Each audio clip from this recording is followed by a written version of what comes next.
tonight? God damn, this thing is bright. I'm Brian, like she said. I am a native Staten Islander, and I am actually new to comedy. I decided at 31 years old that I need to do something different. And the one thing about when you decide you're going to do something new is everyone wants to offer you advice. Whether they have any idea what they're talking about or whether they don't, everyone wants to offer you advice. And when it comes to something like this, it's, you know, there's different levels of advice. There's generic advice. There's the, anyone who's ever been in public speaking has heard this before. Like, oh, just imagine the crowd is naked. They'll be more embarrassed than you. It's like, that's terrible fucking advice. For two reasons mostly. Is one, I'm a guy, so I'm already imagining every girl in here naked. Two, is I'm a guy. I don't want to see other guys naked. But, you know, there's a third reason too, is, you know, I'm actually trying to imagine all these girls with more clothes on right now. Because this is awkward. Being in front of people is awkward. And it's not going to make it any easier if I have a big fucking boner right now. Telling jokes. It's not, why do you think the president gets a podium? And, you guys notice when we got a black president, the podium got a little deeper? Thank you guys. I'm going to end on a high note. People ask me how I got into comedy, and they all came to the same, like, kind of decision where they're like, whoa, you were drinking again? It's like, I'm always drinking, so yeah. That in itself was kind of a funny thing. I was at my friend's bar. My friend just bought a bar, and for someone like me, your friend buying a bar is a terrible thing to happen. And I had a few too many, and then I had a few more. And I woke up in the morning and I had no fucking idea what happened. And the way I try to figure out if I did something stupid in the morning, it's like a three-phase process. It all involves my phone. First, I look to see if I have like 15 missed calls and like 10 text messages. Because anytime you do something stupid, people love to fucking tell you about it. They can't wait to be like, oh my God, you had your dick out in the middle of the fucking bar last night. The second is I look for my text messages. Well, actually, I'm sorry, my phone calls. And, you know, I look to see if I called anyone at 2 in the morning. That's usually a bad sign. And then the third one, that's the banger, is the text messages. Because ever since the invention of the text message, there's been the invention of the drunk text message.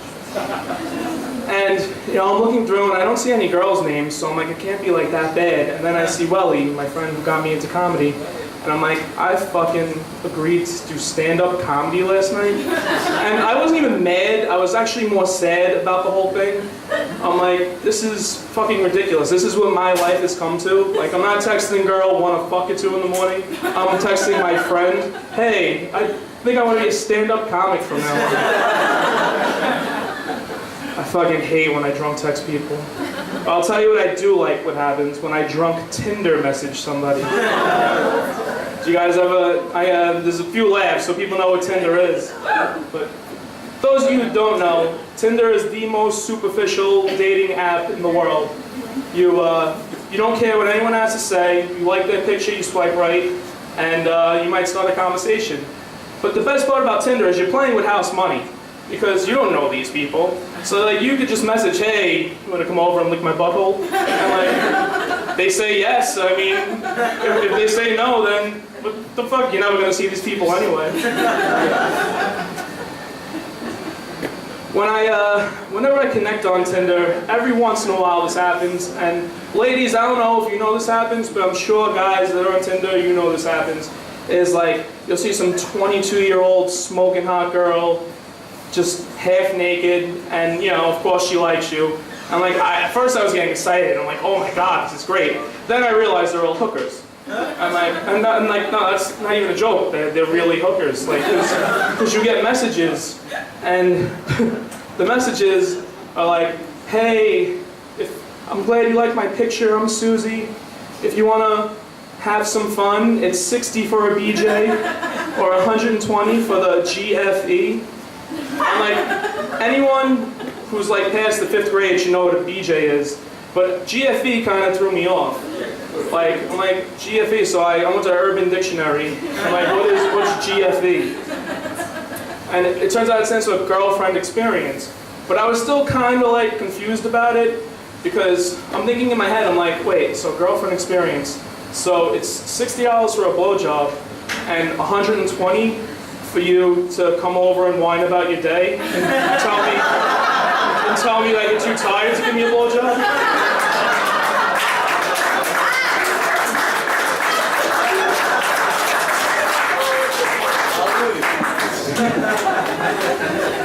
They also can't say that they want money, so they come up with clever little things like it's 60 roses for a BJ. So like, I'm a very literal person. That day, I tore up my yard, and planted 40 rose bushes. Kind of awkward when my roommate came home. And I had to explain to her what the hell I was doing planting 40 rose bushes in the yard. It's an awkward conversation to have with the woman. Have you guys ever did that? Had a roommate that was of the opposite sex, but in a strictly platonic way? No, nobody? Yeah. Well, it's tough, because Sean earlier, he was talking about it, how women get away with a lot. It's the way it is. And, you know, so she asked me to do a lot. It started out like, can you cook tonight? Can you get my clothes out of the dryer? Things like that. And it progressed, and I always did it. So the other day, I came home from work, and I'm tired as fuck, and she's just sitting on the couch watching TV. And I'm like, this is ridiculous, because as soon as I walk in, she's like, can you just take the garbage to the curb? And I flipped. I'm like, Mom, Jesus Christ. Get up, use your cane, and take the goddamn garbage to the curb.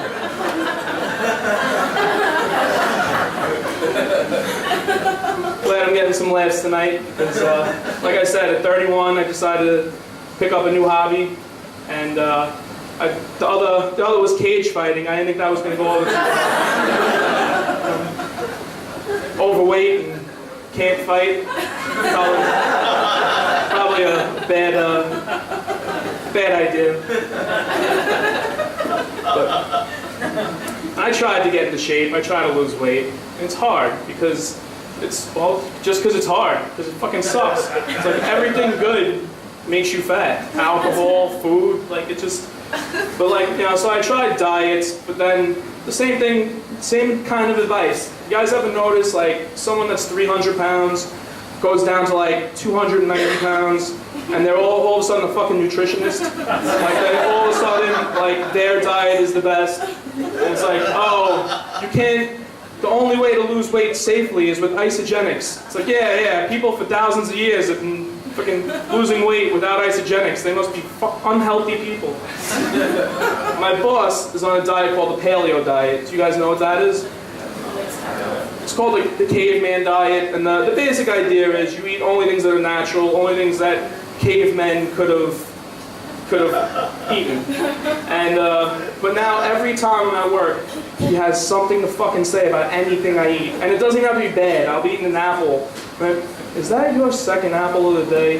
You know, on the paleo diet, you're only supposed to eat one apple a day. And I'm sitting there, I'm like, I'm pretty sure cavemen, all they had was like apples and some sort of like tiger or something. Like, they probably ate multiple apples a day.